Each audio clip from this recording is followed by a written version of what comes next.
Kayak contoh nih kemarin waktu Zoom evaluasi gitu ya.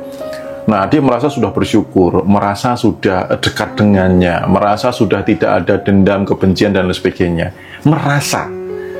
Tapi kemudian saya bilang ini, saya lihat dulu karena open cam ya, jadi saya lihat dari tekstur tubuhnya, dari bahasa yang keluar, lalu ada data yang terdownload. Nah, ibu ini ternyata, Bu, ibu masih ada luka loh yang disebabkan oleh kata-kata, dan itu yang belum dirilis. Dia sempat mikir, apa ya mas ya gitu.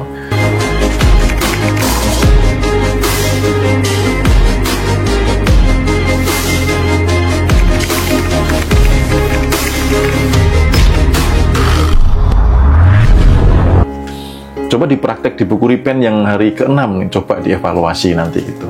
Yang mendoakan orang yang dipinjam olehnya itu. Nah, ternyata dia masih ada kebencian, kekecewaan dari orang yang membuat dia tertipu. Jadi dia tertipu robot trading, dia sudah memaafkan perusahaannya dan lain sebagainya. Tapi dia belum memaafkan orang yang membuat dia percaya. Yang membuat dia percaya ini kan dengan lisan kan. Betul. Nah, jadi ibu ada luka yang disebabkan kata-kata yang belum dirilis total. Sehingga ini yang masih nutupin rezeki masuk. Gitu loh. Dan tidak hanya sampai diselesai memaafkan. Harus sampai mengampuni, harus sampai mendoakan setulus-tulusnya. Nah, ukuran tulus ini yang maha yang tahu ya. Jadi kita tidak bisa doa acting aja untuk nyogok, itu tidak bisa. Karena dia maha mengerti, maha menyelidiki hati nurani gitu. Jadi benar-benar ya setulus-tulusnya doain kebahagiaannya, rezekinya, keluarganya, kesehatannya gitu. Finansialnya semuanya didoain. Berarti harus sampai ke mendoakan ya Mas Bimo. Nggak sampai memaafkan doang ya. Iya, harus sampai mendoakan setulus-tulusnya. Mendoakan pun setulus-tulusnya ya gitu. Jadi nggak cuman ini formalitas gitu, nggak bisa. Oke. Nah Mas Bimo, berarti banyak orang yang ternyata belum sadar ya bahwa kalau sisa-sisa trauma masa lalu itu bisa menghambat itu tadi ya Mas Bimo. Betul, makanya setelah merilis itu kan ada meditasi mencipta di medan kuantum. Nah, kadang orang itu tajam di perhatian ke masa lalu. Betul. Dilukai, ditipu dan seterusnya. Begitu ke depan ndak tajam. Pengen apa ndak tajam. Goalsnya apa ndak tajam. Tahun ini mau capai apa ndak tajam. Nah, di meditasi mencipta di medan kuantum itu benar-benar detail gitu loh. Jadi goal secara realita mau apa. Goal secara rasa mau apa, terus gambarnya seperti apa, menciptanya di medan kuantum. Jadi nanti di masa depan yang mau ditarik itu jelas, clear gitu loh. Sehingga ketika dua hal ini dikerjakan berbarengan, nah si masa depan ini berpotensi mendekatnya lebih cepat gitu, lebih potensi berhasilnya lebih tinggi dibandingkan diri masih ditutupi oleh emosi-emosi level bawah tadi kayak luka, sakit hati, kebencian, trauma, dan lain sebagainya gitu. Oke, nah meditasi itu bisa didapatkan di mana nih Mas Bimo? Kalau meditasi mencipta medan kuantum itu di kelas offline sih gitu. Oke, nah belajar menarik uang dengan energi, itu boleh di-spill sedikit Mas Bimo? Ini teman-teman mungkin penasaran juga nih, menarik uang dengan energi itu gimana sih? Atau mungkin ada baru pertama kali dengar? Ya, menarik uangnya itu salah satunya dengan meditasi mencipta itu. Ketika detail itu otomatis ya, karena kan pasti goalsnya kan ada finansial juga. Nah, yang pertama itu. Yang kedua adalah bagaimana ngobrol dengan uang, bagaimana memperlakukan uang. Ini juga mempengaruhi karena everything is energy.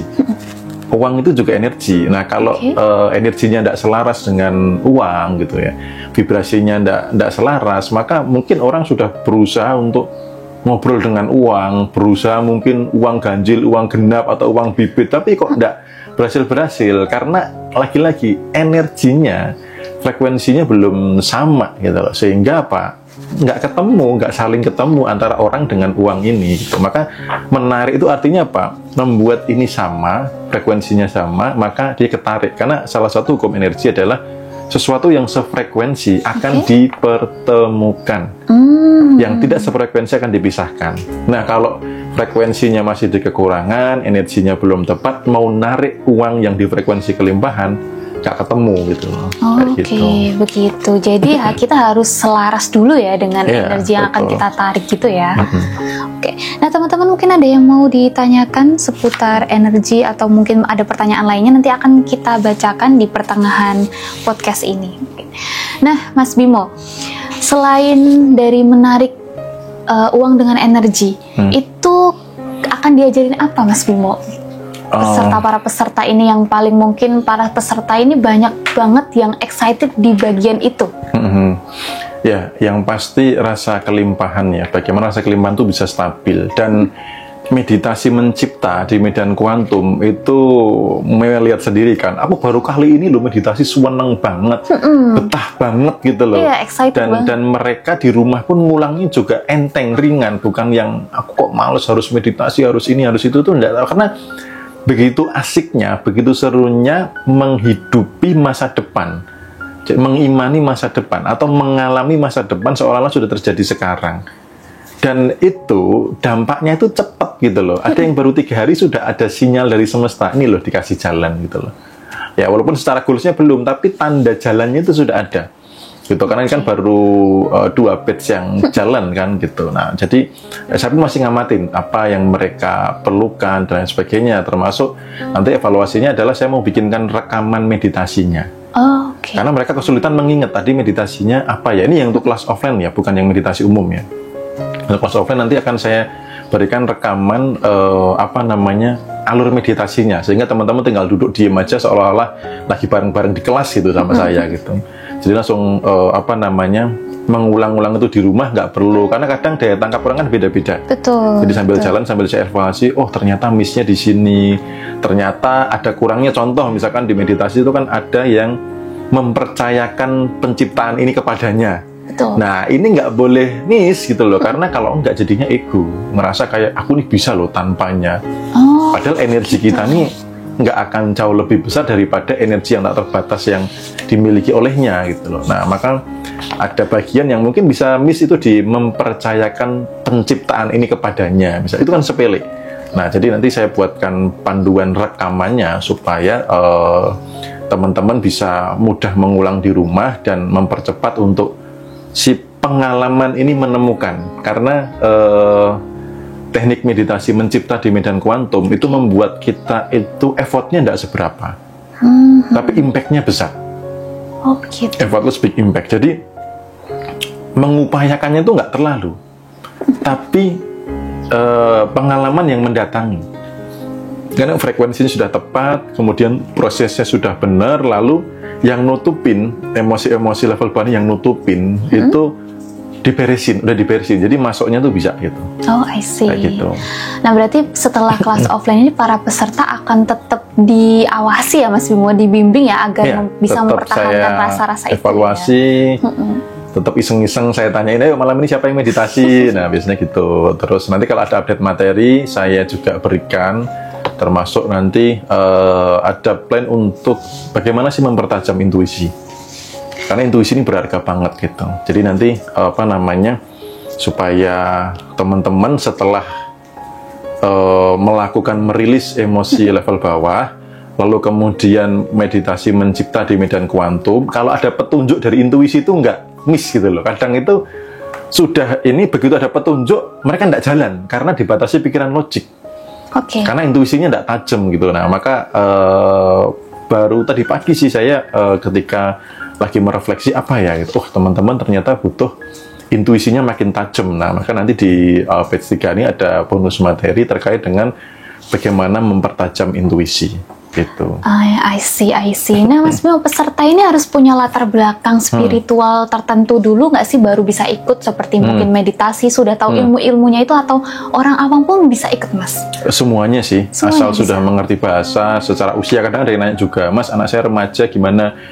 Asal sudah mengerti bahasa, memahami bahasa, komunikasi sudah oke. Jadi latar belakang justru yang perlu tuh malah yang latar belakangnya masih belum paham sekali, nggak sadar hidup yang terombang-ambing, belum bangkit secara spiritual. Karena kebangkitan spiritual itu kan ada yang itu kan momentum ya. Momentum tuh artinya terciptanya tuh macam-macam. Ada yang harus diberikan masalah yang menghimpit sampai nyerah gitu loh, akhirnya baru menyadari apa sebenarnya hidup. Ada yang karena pembelajaran akhirnya tahu, oh ini sebenarnya makna kehidupan. Nah tinggal mau pilih aja gitu, nunggu sadarnya kapan bahwa ini kayaknya ini bukan hidupku deh gitu, kayaknya hidup bukan seperti ini deh gitu. Nah kalau sudah ada kegelisahan itu sudah waktunya tuh untuk bangkit secara spiritual gitu. I see. Nah ngomong-ngomong soal kelas Repent nih, apa Mas Bimo bedanya dengan mungkin brand lama Happy Hockey ini, kelasnya bedanya apa Mas? Oke, di Happy Hockey itu di brand lama fokusnya masih kepada yang kelihatan, masih kepada sebatas vibrasi saja. Nah, kalau di Repent ini energi, frekuensi, dan vibrasi termasuk kebangkitan spiritual yang lebih dalam gitu, supaya teman-teman itu stabil, konsisten. Kalau dulu itu kan ibaratnya masalah apa penyelesaiannya ini, masalah apa penyelesaiannya ini, lalu pemberesan luka batin dengan metode hipnoterapi itu kan butuh effort ya. Kadang sampai nangis-nangis, sampai muntah-muntah dan sebagainya. Nah, makin berkembangnya saya juga belajar, akhirnya ada hal simple yang asik nih, seru nih kalau pakai teknik energi, pakai ini. Nah, itu yang akhirnya di Repent, di kebangkitan spiritual ini lebih komplit sih, karena tidak hanya belajar vibrasi, tapi juga energi dan frekuensinya. Nah, termasuk tentang spiritualnya makin dalam. Kalau dulu kan masih tentang kehidupan umum ya, secara spiritualnya belum kesentuh banget. Nah, kalau yang di sini udah jauh lebih dalam lagi yang Repent. Oke. Nah, syarat untuk mengikuti kelas offline, online maupun meditasi ini ada syarat harus punya buku Repent dulu nggak Mas Bimo? Enggak. Oh, nggak harus ya. Harus. Tapi boleh di-spill nggak ini buku Repent-nya itu membahas apa? Mungkin tadi ada yang nanya buku Repent gitu, Mas Bimo bisa di-spill? Tadi di atas ada beberapa testimoni. Iya, ada beberapa testimoni tentang buku Repent. Jadi coba nanti Mei juga sambil lihat kalau ada yang muncul lagi. Yang testimoni buku Repent ada yang hari ke-19 saya sempat lihat nih. Kalau masih di room coba teman-teman komen karena seru sih kalau bahas testimoni itu ya. Iya, ini ada dari Kak Rumah Payat Neng Sainem. Makasih Mas Bimo, baru 19 hari baca buku dan praktek keajaiban mulai datang. Nah, gitu. Oke. Nah, kalau untuk bukunya itu apakah spesifik ke spiritual aja Mas Bimo? Atau ada materi-materi tentang mungkin keluar dari pola hutang atau bagaimana? Komplit sih. Jadi simpelnya kehidupan ada di sini sih itu ya. Simpelnya kehidupan ada di sini karena memang ini sudah didesain untuk kesadaran tentangnya gitu ya, kelimpahan dari sisi emosi, tentang materi juga ada gitu. Jadi nggak hanya sekedar spiritual, lebih ke keseimbangan sih, lebih tepatnya gitu. Nah, boleh di-spill Mas Bimo bikin buku itu berapa lama? Kadang kita baca buku itu aja sehari gitu kan, prakteknya oke lah 21 hari. Mas Bimo bikinnya berapa lama Mas Bimo? Buku ini ada sejarah yang ajaib juga, sejarah yang luar biasa karena saya sempat dalam tanda kutip dibuat untuk nggak selesai-selesai. Oh, gitu. Jadi waktu itu kan saya sempat menghentikan kelas brand lama. Sebelum ada case tentang haki, ya, yang hakinya diambil oleh sahabat saya. Nah, itu saya sudah menghentikan semua kegiatan yang brand lama. Nah, buku ini belum jadi. Dan awalnya judulnya bukan Repent. Berkaitan dengan brand lama. Kebayang nggak, Mai, kalau ini judulnya brand lama, habis itu hakinya dimiliki orang lain. Kebayang. Ya, nah maka saya heran, kenapa saya dibuat nggak selesai-selesai gitu loh. Ini hampir setahun gitu loh. Saya jedanya itu lumayan lama. Ada apa? Ternyata ada petunjuk yang luar biasa bahwa kamu harus ganti brand, harus ke arah spiritualnya lebih tinggi. Jadi dari ganti nama itu akhirnya diberikan gambaran-gambaran yang lebih wow lagi gitu, sehingga teman-teman yang dulu di brand lama itu butuh panduan. Mas, saya pagi ngapain, siang ngapain, sore ngapain, itu akhirnya terciptalah Repent ini gitu. Mungkin sekitar 7 bulanan ada saya bikin ini karena sempat terhenti. Begitu case hakinya selesai, maka percepatan selesainya juga lebih cepat. Aku mau kembali ke SK kehidupan, ke ketetapan kehidupan seperti karakter ruhnya yang sudah ditiupkan. Setiap manusia itu ada ruhnya, gitu loh. Nah, kadang itu nggak aktif, kadang itu nggak memancar karena